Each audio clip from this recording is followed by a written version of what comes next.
To Peter Pham. He is the director of the Africa Center at the Atlantic Council in Washington. He's also an advisor to the Department of Defense's Africa Command. And thank you very much indeed for being with us. I mean, this situation sounds chaotic, dangerous, and unpredictable.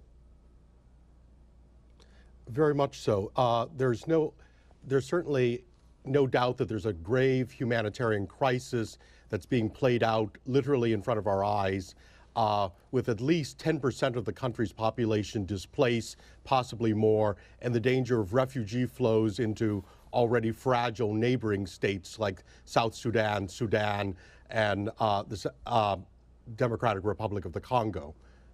So what can be done? This is the difficulty the international community faces. We have a humanitarian crisis occurring, yet the resources available to the international community are very limited. The African Union has had a mandate for a peacekeeping force of 3,600 troops. They've not even managed to raise that many. France has now pledged 1,000 additional troops in addition to the 400 they already have in the capital of Bangui. But if you take all these forces and put them together, you're still at barely 5,000 troops for a country the size of the American state of Texas.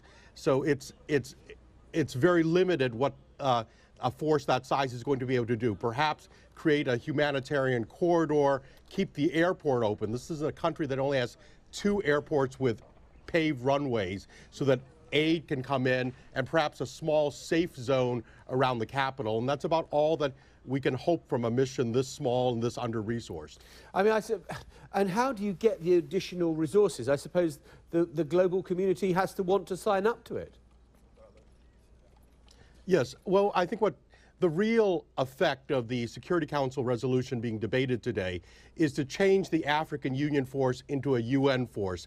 That enables them to receive monies from the UN Peacekeeping Fund, gets them a little bit more equipment, some more money, but that's all it's going to get. So we have to be realistic about what we can actually achieve and not get expectations raised too high. Unfortunately, the resources available to the international community, the political will at this time in history just aren't equal to the terrible humanitarian situation we're facing. I mean, you know, it already sounds bad enough. What government there is seems to be very limited. There seems to be, surely what you describe is a recipe for a descent into total anarchy. Well, in many respects, the Central African Republic has been a failed state from the beginning.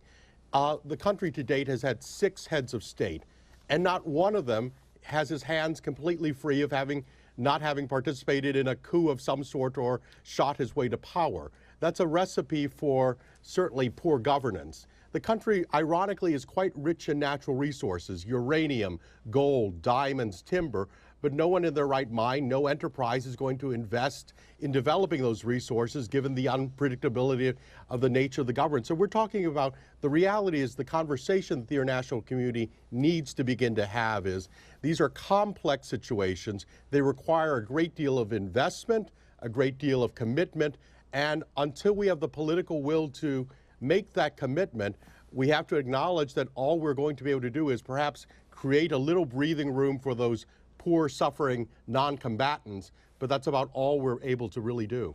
Yeah, I mean, do you think the French might say, well, look, no one else is going to help, we'll put even more resources in, or do you think they kind of would worry that just, you know, it could suck in endless resources? Well, ironically, at the very moment when the French are pledging, and I give them the credit for pledging the 1,000 troops, the French president also has recently made a declaration just this week that France is not going to be the policeman of Africa. They simply don't have the resources or the political will to do it. And so they're not going to play the role that they've historically played in their former colonies. I think what the 1,000 troops will do will reinforce the 400 already there, help keep the airport open, help protect such expatriates that are still in the country, and maintain perhaps a certain humanitarian corridor or safe zone, but that's going to be it. They're not going to be able to reimpose order on this country, not with that level of force. And to be quite frank, the international community has largely ignored this crisis or withdrawn. The U.S. Embassy in Bangui has been closed for over a year now.